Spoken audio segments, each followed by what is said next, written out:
Hey. You know, I wanted to talk about, I wanted to ask a question. Y'all know I like to ask questions. Why you staying in that relationship that's unhealthy, that's no good for you, and and it don't necessarily have to be intimacy between man and woman or whatever your relationship status is. It can actually be like two friends, two good friends, or it could be a mentor. It could be um, leadership in ministry. It could be a lot of things, but you see yourself not happy, right? And you know you're not happy. You've been unhappy for a while, for a long time, maybe. Maybe even years, months, years, and but you still stay there. You still stay there because you love him or you love her. And even though you're not happy, you just love them, them your boo or whatever. But a lot of times we stay in relationships because of things that's deeply rooted within us and things that we have endured or went through, um, even as far back as a child. And I was looking tonight. I wrote a book. And my book is called Broken Choices. Like I think I'm always talking about let's walk free, because we need to break things and walk free.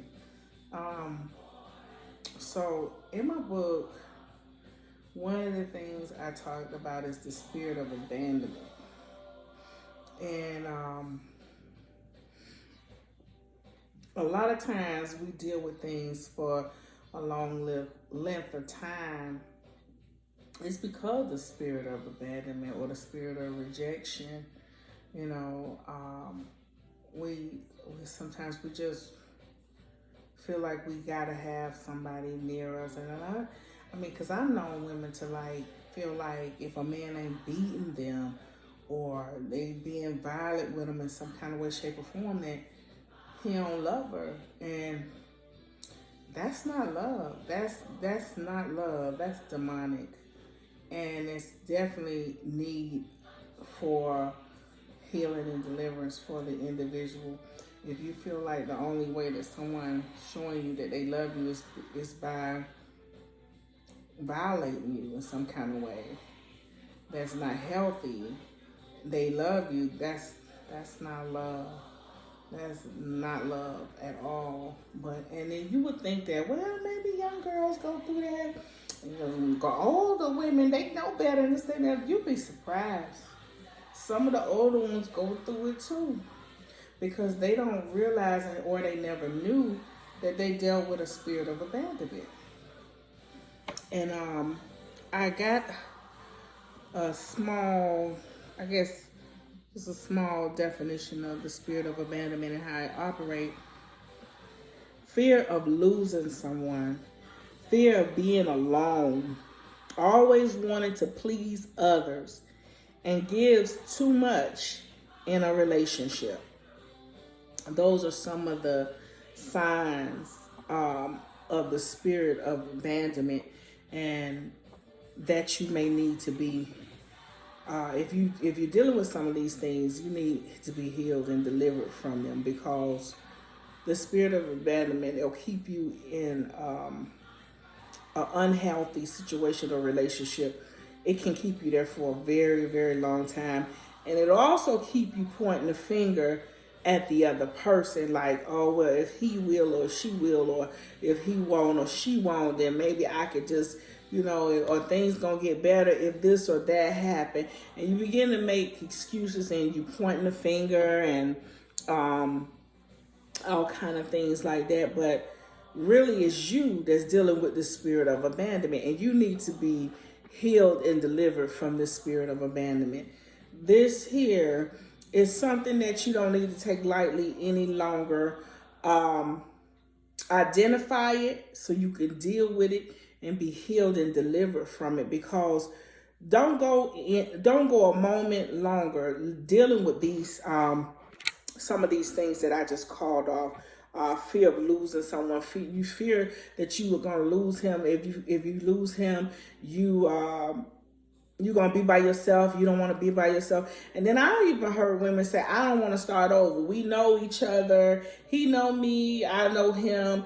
And I don't want to have to start over and have to learn somebody all over again. Honey, let me tell you. If you leave him, it doesn't matter what. You still going to have to learn somebody over again. You, first of all, need to learn about you over again.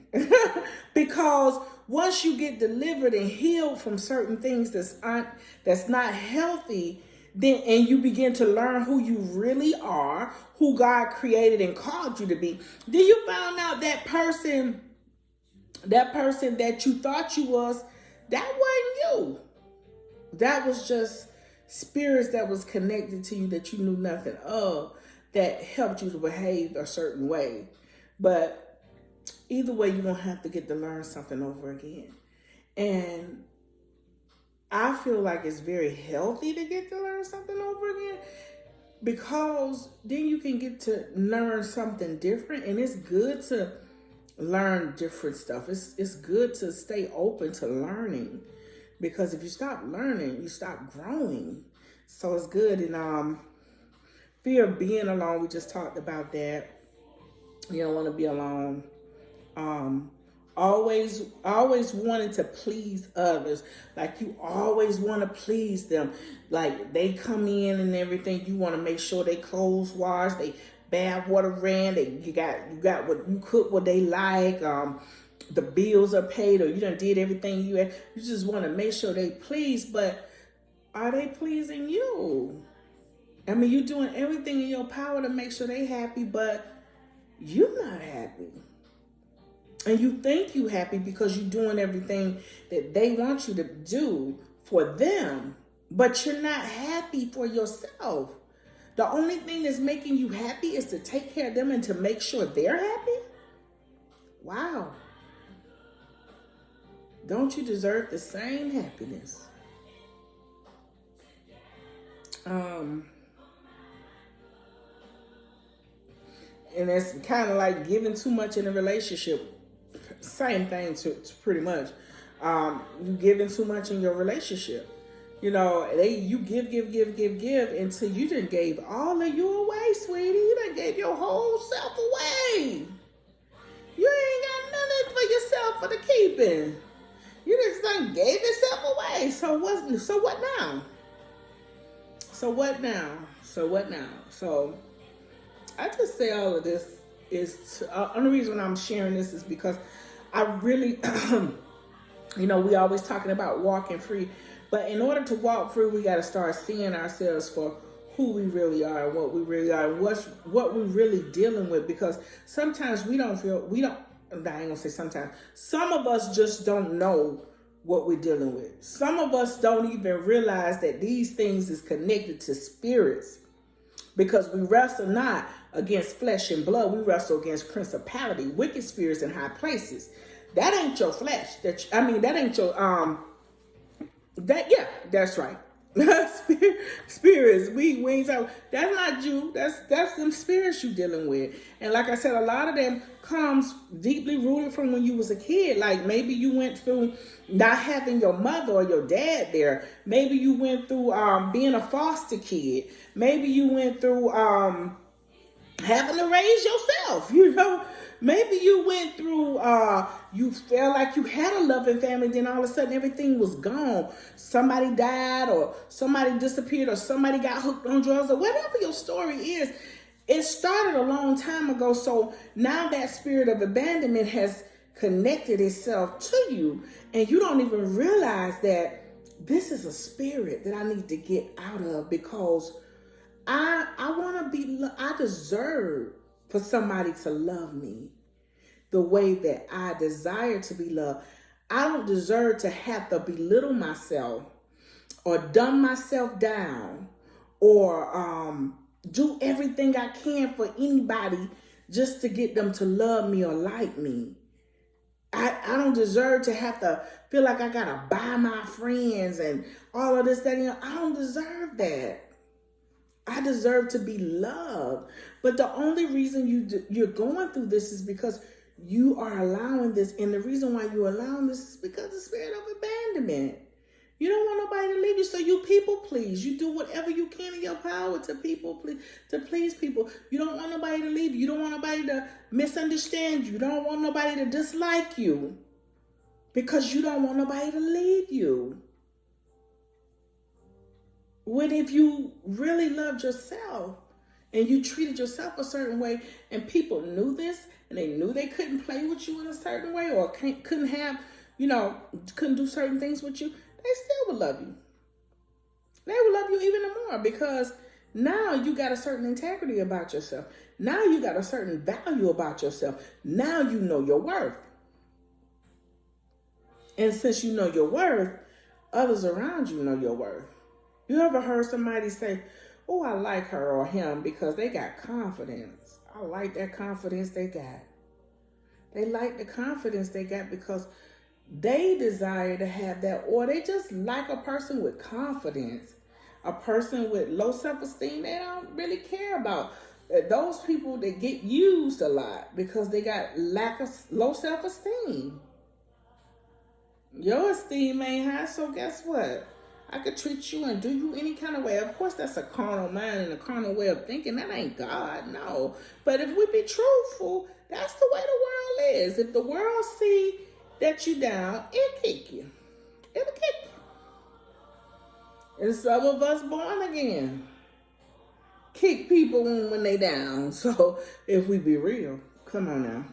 So it's time that we know what spirits we dealing with and how those things attach themselves to us and how they affect us. And it's time that we not only know about what's affecting us, but knowing how to be rid of those things once and for all, and not have to deal with those things again. I wanted to quickly go over the spirit of rejection because abandonment and rejection, they like sister and brother or two sisters or whatever. They kind of go hand to hand. And the spirit of rejection, you will run away whenever there's trouble or an uncomfortable feeling. You have a stage of anger, devalue.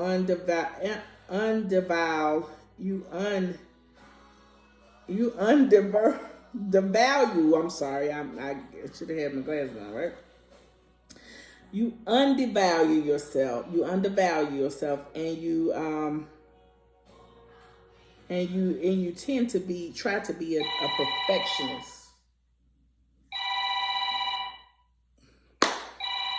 I got a call coming in. I don't know how to pause it, so I'm gonna have to end this and I'll come back.